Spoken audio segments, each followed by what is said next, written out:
안녕하세요, 여러분. 소울 스토리타임에 오신 것을 환영합니다. 오늘부터 일본 미스터리의 거장, 히가시노 게이고 작가의 살인의 문 한 권을 시작합니다. 누구에게나 살인의 문은 열려 있다. 하지만 그 문을 넘어서는 순간, 다시는 돌아갈 수 없습니다.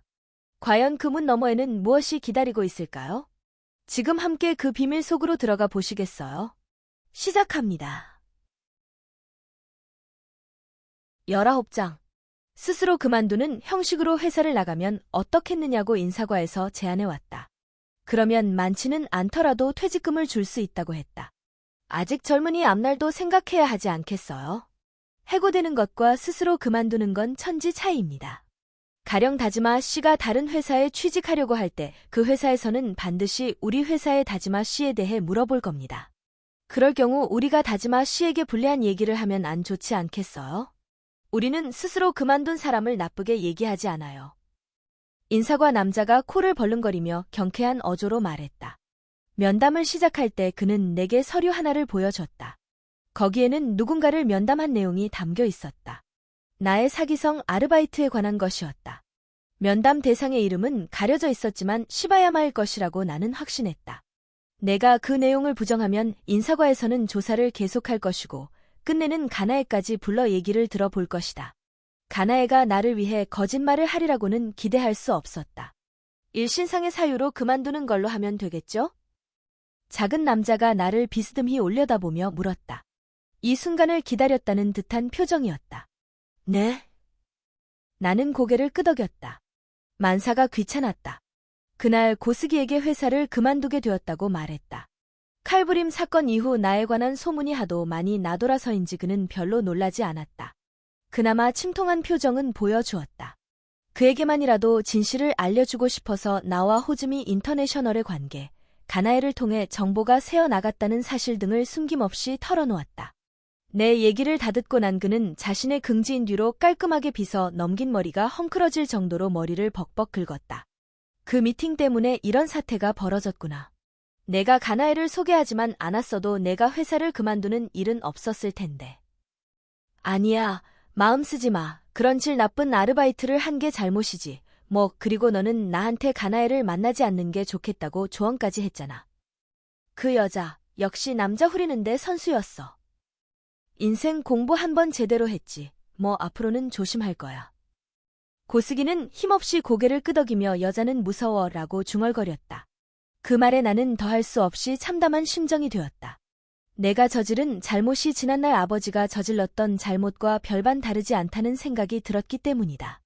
퇴사하면 일주일 내로 기숙사를 나가야 하므로 나는 살 곳을 찾는 일이 급해졌다. 친척 집으로 들어가는 건 질색이었다. 취직한 후로는 친척들과 아예 연락을 끊고 지냈다. 고스기가 출근한 뒤 나는 방에서 취업 정보지를 뒤적거렸다. 월급이 많고 적고가 문제가 아니었다. 중요한 건 기숙사가 있느냐의 여부였다. 그러나 조건을 아무리 낮춰도 별다른 기술도 자격증도 없는 나 같은 사람을 취업 시즌도 아닌 때에 채용해줄 만한 직장은 많지 않았다. 게다가 기숙사가 있는 곳은 더욱 한정적이었다. 갈 곳도 정해지지 않은 채 시간만 흘러 초조해지기 시작할 무렵 가장 위험한 인물에게서 전화가 왔다.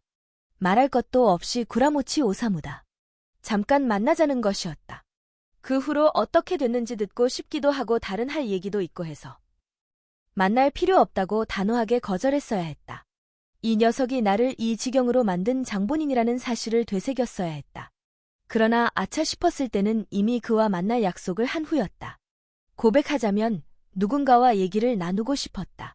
심정을 토로할 수만 있다면 상대가 누구라도 좋았다. 한마디로 외로웠다. 그런 사실을 깨닫고 나는 아연했다. 그리고 자기 혐오에 빠졌다. 그런데도 약속 시간이 되자 역 앞 찻집으로 나갔다. 그 후로 어떻게 됐어? 구라모치가 찻집 의자에 비스듬히 걸터앉아 나를 바라보며 물었다. 나는 아랫입술을 깨물며 고개를 숙였다. 그리고 잠시 후 고개를 들어 그를 노려보며 한숨을 내쉬었다. 회사를 그만두게 됐어. 역시. 구라모치는 그럴 줄 알았다는 표정이었다. 소문낸 사람, 여자 맞지? 나는 대답하지 않았다. 구라모치가 콧방귀를 뀌었다. 이제 어떡할 거야? 기숙사에서도 쫓겨났을 텐데. 어떻게 되겠지, 뭐, 갈 데는 있어? 찾고 있어. 기숙사에는 언제까지 있을 수 있는데? 앞으로 3일 정도. 내 대답에 구라모치는 만족스러운 듯 고개를 끄덕였다. 그리고 의미심장하게 미소를 지으며 우리 쪽으로 상체를 기울였다. 갈 데가 여의치 않으면 우리 집에 오면 어떻겠어? 얼마 전에 좀 더 넓은 곳으로 이사했거든. 동네는 그대로 내리막이지만 말이야. 다음 사업을 준비할 때까지 잠시 여유를 갖고 쉬는 것도 나쁘지 않아. 능글맞게 웃는 그를 바라보며 나는 천천히 고개를 저었다. 이제 내 유혹에는 넘어가지 않아. 무슨 말을 그렇게 하냐. 구라모치가 쓴웃음을 지었다. 호즈미에 데려갔다고 날 원망하는 거야? 구태여 설명할 필요도 없다고 생각하지만 내가 너를 속였냐? 일의 내용도 호즈미의 사기 수법도 죄다 미리 말해줬잖아. 너는 알면서도 못 이기는 척 가담한 거고. 그리고 너희 회사에 알려진 게 어디 내 잘못이야? 이런 말 하고 싶진 않지만 칼에 찔린 것도 회사에서 쫓겨난 것도 다 내 실수 때문이야.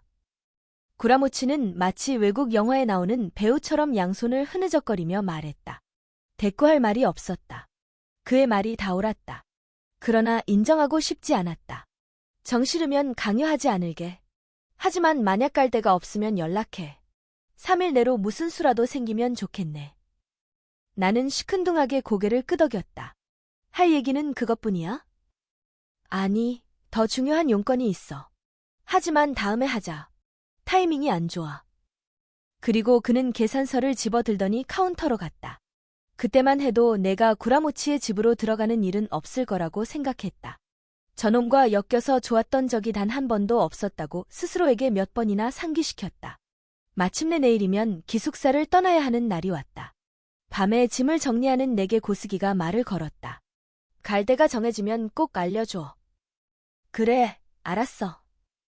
고스기의 시무룩한 표정을 보며 대답하는 순간 깊은 상실감이 엄습했다. 이 녀석과 다시 만나는 일은 없으리라는 확신에 가까운 느낌이 들었기 때문이다. 지금까지도 그랬다. 중학교 동창 기하라를 비롯해 내게 마음을 열어준 사람과는 끝내 헤어졌다. 짧은 동안이었지만 너랑 같이 지내서 좋았어. 그래? 나는 고개를 들고 그를 바라봤다. 처음에는 아주 형편없는 놈이라고 생각했어. 그랬는데 이것저것 가르쳐 주기도 하고 깜짝 놀랄 만큼 엉뚱한 짓도 하고, 뭐랄까. 그래, 자극적이었어. 그러다가 회사에서 잘리기까지 했으니 대책 없는 놈이지. 그러자 고스기가 얼굴을 찡그리며 시선을 바닥으로 향했다. 너는 믿을 수 있는 놈이야. 나 말이지, 좀처럼 사람을 믿지 않거든. 그런데 너는 달랐어. 내게 거짓말을 하지 않을 녀석이야. 글쎄, 나도 형편없는 구석이 많은데. 같이 살아보면 알 수 있어. 겉으로 아무리 좋은 사람인 척해도 자신의 보금자리로 돌아오면 진짜 얼굴이 나오는 법이거든. 그런 모습을 상당 기간 봐왔으니 웬만큼 알지. 그럴지도 모르겠네. 그러면서 문득 깨달았다. 나도 고스기는 믿을 수 있었다. 처음에는 불량스러운 녀석이라고 생각했지만 함께 생활하는 동안 그가 외모와 달리 인간성이 좋은 녀석이란 걸 알았다. 순간 퍼뜩 스치는 것이 있었다. 구라모치 오사무에 대한 갖가지 의문을 해소하려면 그와 함께 사는 것이 가장 빠른 길이라는 생각이었다. 그가 지금까지 내게 보인 언행이 거짓이었는지 아니면 선의에서 나온 것인지를 판별하는 데는 그게 가장 좋은 방법일지도 몰랐다. 그리고 그런 생각은 점차 확신으로 변해갔다. 그때까지는 구라모치와 살아봤자 별 이득이 없을 거라고 여겼는데 반드시 그렇지만은 않다는 생각이 들었다. 그날 밤늦도록 고민했다. 구라모치와 함께 사는 일에 여전히 저항감이 있었기 때문이다. 하지만 결국 그의 실체를 알고 싶다는 마음이 그 저항감을 이기고 말았다. 이 방을 쓰도록 해. 좁아서 미안하지만. 구라모치가 내준 방은 1.5평 정도의 다다미 방이었다. 그는 방 2개의 부엌이 딸린 집에 살고 있었다. 들어가자마자 부엌이 있는 건 그가 전에 살던 집과 같았고 다른 점은 방이 1개에서 2개로 늘어났다는 것이었다. 물론 방이 2개라고는 해도 4대평짜리 방을 장지문으로 둘로 분리한 것에 지나지 않았다. 구라모치의 말에 의하면 집이 낡은 데다역에서 멀어 전에 살던 집보다 월세가 싸다고 한다. 아무 걱정 말고 내 집처럼 편하게 지내. 냉장고에 든 것도 마음대로 먹고. 물론 별것 없지만 말이야. 웃으며 말한 후 그는 둘째 손가락을 세웠다. 서로 사생활은 존중하자. 불쾌해지고 싶지 않으니까. 나도 동감이라고 대답했다. 자, 그럼 밥이나 먹을까? 싫어하는 음식 있어? 아니, 없어. 다행이네. 먹는 게 까다로우면 신경 쓰이잖아. 너도 가리는 거 없어? 걸, 딱 하나 빼고는. 그게 뭔데? 두부랑 비지. 그러면서 그는 입술을 일그러뜨렸다. 어릴 때부터 하도 먹어서 말이야. 아마 다른 사람들이 평생 먹을 만큼 먹었을걸. 그의 집이 두부 가게를 했다는 사실이 떠올라 나는 고개를 끄덕거렸다. 그날 저녁에는 구라모치가 만든 야채볶음과 된장국을 먹었다. 어려운 요리는 아니었지만 그의 솜씨에 감탄했다. 오랫동안 자취를 해온 덕분일 것이다. 배달 음식이나 외식은 영양가를 골고루 섭취하기 어렵잖아. 돈도 많이 들고. 식사 뒤 담배를 피우며 구라모치가 말했다.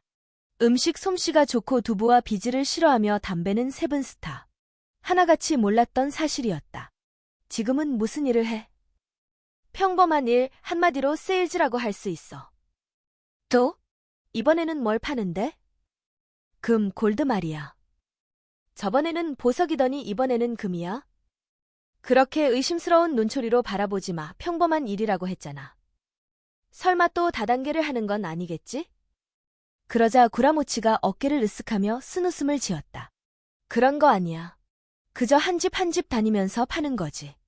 회원이 되면 수수료를 준다느니 하는 가머니설도 하지 않고. 회사 이름이 뭔데? 내 물음에 구라모치는 방으로 가서 자신의 명함을 가져왔다. 거기에는 동서상사라고 회사 이름이 적혀 있었다. 소속은 판매 일과였다. 이 회사라면 들은 적이 있어. 동서전기 계열사지? 계열사인가? 관계는 있는 것 같던데. 동서상사라. 거기라면 괜찮겠네.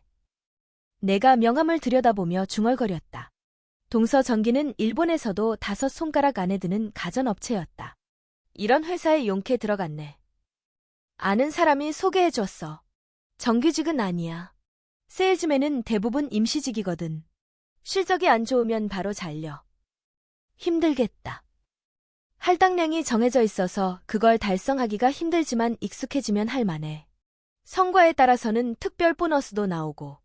실적이 안 좋으면 잘린다고는 하지만 실상은 사람이 부족해서 점고 의욕 있는 사람 어디 없냐고 윗사람들이 늘 묻곤 해. 거기까지 들은 나는 말을 아끼기로 했다.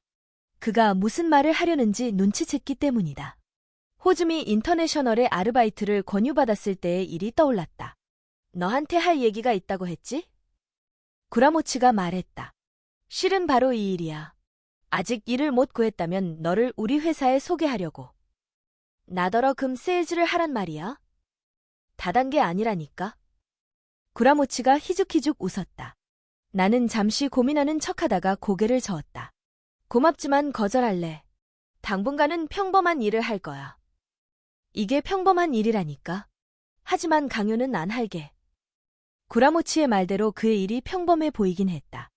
그는 아침 7시에 일어나 7시 반에 평범한 양복을 입고 출근했다. 돌아오는 때는 빨라야 저녁 8시경이었다. 돌아온 후에는 발 마사지를 하는 것이 그의 일과였다. 하루 종일 걸어 다녀서 발이 아프다고 했다. 나는 매일같이 일자리를 구하러 다녔다. 제대로 된 회사에 취직하고 싶었지만 그런 자리가 좀처럼 찾아지지 않아 일단 아르바이트를 하기로 했다. 처음에는 냉동식품 나르는 일을 했고, 다음에는 인쇄소에서 활자 맞추는 일, 그 다음에는 빌딩 청소를 했다.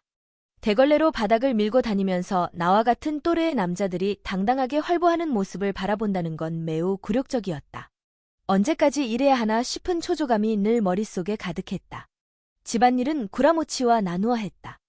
월세는 내가 3분의 1을 부담했지만 집안일은 절반을 부담했다.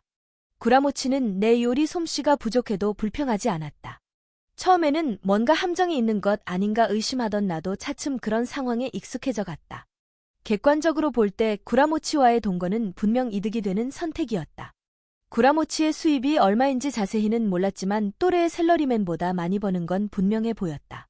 때때로 특별 보너스까지 받는 걸 보면 세일즈 성적도 우수한 모양이었다. 내게는 구라모치의 인간성을 파악하는 것이 무엇보다 중요했지만 그의 실체는 좀처럼 드러나지 않았다. 아니, 그에게 숨겨진 이면이 실제로 존재하는지 어떤지조차 알 수 없었다. 그는 내게 호의적인 것 못지않게 다른 사람들에게도 배려심 있게 행동했다. 그와 함께 지내면 지낼수록 내 생각이 잘못됐고 그의 말이나 행동에는 거짓도 음모도 없었던 것 아닐까 생각하게 되었다. 어느 날 저녁을 먹는데 그가 또 일 얘기를 꺼냈다. 언제까지나 바닥 청소나 하고 있을 수는 없잖아.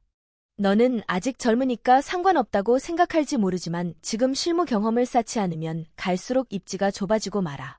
손해볼 일 없을 테니 우리 회사 면접 한번 봐. 너 정도면 문제없이 채용될 거야. 내가 잘 말해 놓을게. 예전 같으면 구라모치가 그런 말을 하는 즉시 거절했을 것이다. 그러나 이때의 나는 그럴 처지가 아니었다. 면접을 보는 회사마다 떨어지는 바람에 막다른 골목에 몰린 듯한 초조감에 사로잡혀 있었다. 한편으로 구라모치에 대한 의심도 옅어져 있었다. 하지만 세일즈는 나한테 무리야. 해보지도 않고 어떻게 알아? 일단 해본 다음에 무리다 싶을 때 그만둬도 늦지 않아. 나는 입을 다문 채 고민에 빠졌다. 그러자 구라모치가 말했다. 내가 내일 윗사람한테 말해볼게. 면접은 언제든지 가능할 거야. 내가 정말 할 수 있을까? 할 수 있다니까. 나한테 맡겨. 구라모치가 자신의 가슴을 탁탁 두드렸다. 3일 후 나는 이케부쿠로에 있는 동서 상사 사무실에서 면접을 보게 되었다. 구라모치가 양복과 와이셔츠를 빌려줬다. 그리고 이발소에 데려가 전형적인 면접 스타일로 머리를 깎아 달라고 부탁했다. 생김새에 어울리지 않는 헤어스타일과 몸에 맞지 않는 양복을 입은 채 나는 구라모치와 함께 동서 상사 본사로 갔다. 면접관은 야마시타라는 사람으로 나이는 30쯤, 윤곽이 또렷한 얼굴에 곱슬곱슬한 머리카락을 한 올도 남김없이 뒤로 빗어 넘긴 남자였다. 그는 이력서 같은 건 눈여겨보지도 않은 채 다짜고짜 돈을 벌고 싶나? 라는 질문을 던졌다. 당황한 내가 말문이 막혀 머뭇거리고 있자 그는 짜증스러운 듯이 입어 돈을 벌고 싶냐 이 말이야 라고 재차 물었다. 그야. 벌고 싶지요. 그럼 어떻게 해야 할까? 이번에도 금방 대답이 나오지 않았다. 야마시타는 팔짱을 끼고 나를 노려보았다. 우리 회사에 들어와서 자네가 돈을 벌기 위해 할 수 있는 일은 하나야. 금을 파는 거지. 금을 팔면 회사가 돈을 벌고 자네에게 월급도 줄 수 있어. 자네가 할 수 있는 건 금을 파는 일뿐이야. 가능한 한 많이 팔아야 해. 그러려면 효율을 고려해야 하고 그럼 쓸데없는 일을 배제해야 하지. 쓸데없는 일은 도처에 있다네. 노력과 시간을 그런 일에 낭비해서는 안 되지. 그리고 또 하나 신경 써야 할 게 있어. 바로 쓸데없는 생각이야.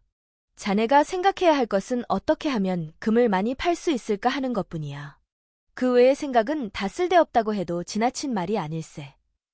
상대에 대해 생각하는 것도 쓸데없는 일입니까? 그러자 야마시타가 고개를 힘차게 가로저었다. 금을 팔기 위해서라면 아무리 생각해도 지나치지 않아. 하지만 금을 사지 않는 인간을 생각해 줄 필요는 없네. 그런 인간은 우리 회사와는 아무 상관이 없으니까. 그 점을 잊어서는 안 되네. 알겠나?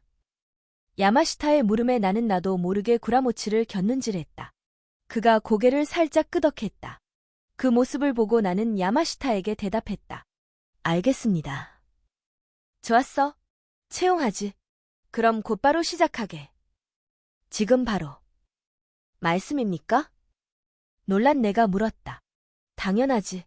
불만 있나? 방금 말했잖아. 우리 회사에서 시간과 노력을 낭비하는 건 허용되지 않는다고 말이야. 야마시타가 나간 뒤 나는 고개를 돌려 구라모치를 봤다. 그 표정이 어지간히 어정쩡했는지 구라모치가 나를 보며 쿡쿡 웃어댔다. 내가 면접을 볼 때도 저랬어. 어쨌든 무사히 채용이 결정돼서 다행이야. 자, 그럼 슬슬 나서 볼까, 파트너? 파트너라고? 그래, 오늘부터 너랑 나는 콤비야. 그러고서 구라모치는 007 가방을 팡 두드렸다. 어리둥절한 채 회사를 나온 나는 구라모치와 함께 세이부선 전철을 타고 호야역에 가서 내렸다. 이제부터 갈 곳은 가와모토 할머니 집이야. 가족과 떨어져 사는 노인이지. 너는 옆에서 그냥 듣고 있기만 하면 돼. 혹시 할머니가 이것저것 질문하면 알아서 적당히 대답하고. 다만 주의할 게 하나 있어. 할머니 앞에서 절대로 일 얘기를 꺼내면 안 된다는 거. 일 얘기라니? 금을 사달라는 얘기 말이야. 절대 이쪽에서 먼저 얘기를 꺼내면 안 돼. 하지만 그러면 금을 어떻게 팔아? 다 방법이 있어. 그 할머니한테 통하는 방법이. 뭔가 꿍꿍이가 있다는 듯 구라모치의 입가에 미소가 떠올랐다. 가와모토 후사의 할머니의 집은 그리 크지 않은 일본 전통 가옥이었다. 구라모치가 인터폰을 누르고 신분을 밝히자 잠깐 기다려요 라는 대답이 들렸다. 잠시 후 현관문이 열리고 우아한 백발을 파마로 단장한 노부인이 모습을 드러냈다. 끈질기네요. 정말. 아무리 찾아와도 소용없어요. 노부인이 말했다. 그러나 말과 달리 표정은 온화했다. 그냥 인사드리러 왔습니다. 새 파트너가 생겨서요. 아, 그래요? 할머니가 내게 눈길을 돌렸다. 다즈마입니다. 나는 고개를 숙였다. 입사한 지 얼마 안 되어 아직 명함이 없습니다. 명함이 나오면 다시 정식으로 인사드리러 오겠습니다. 그런 식으로 어떻게든 이유를 붙여서 계속 찾아오면 언젠가는 사줄 거라고 생각하는 거지요. 가와모토 후사에가 구라모치를 흘겨보았다.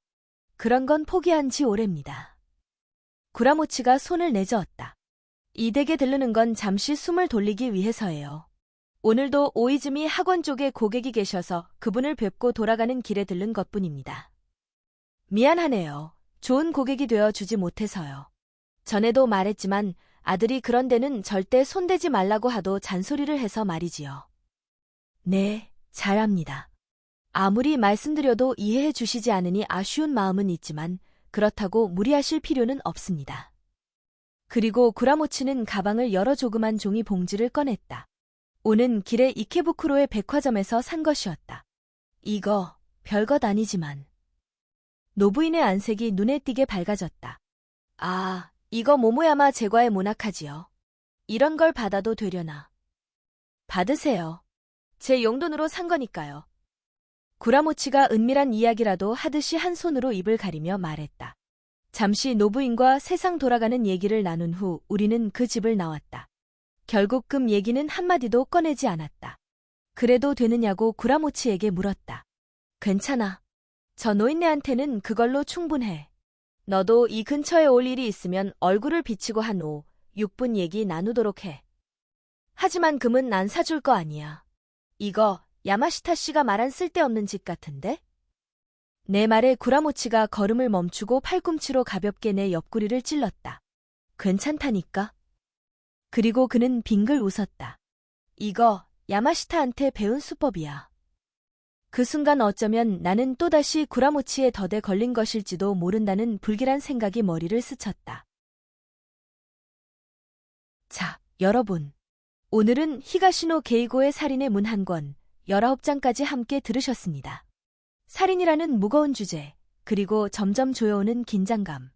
다음 챕터에서는 어떤 반전이 우리를 기다리고 있을까요? 다음 이야기에서 만나요. 편안한 밤 되세요. 안녕.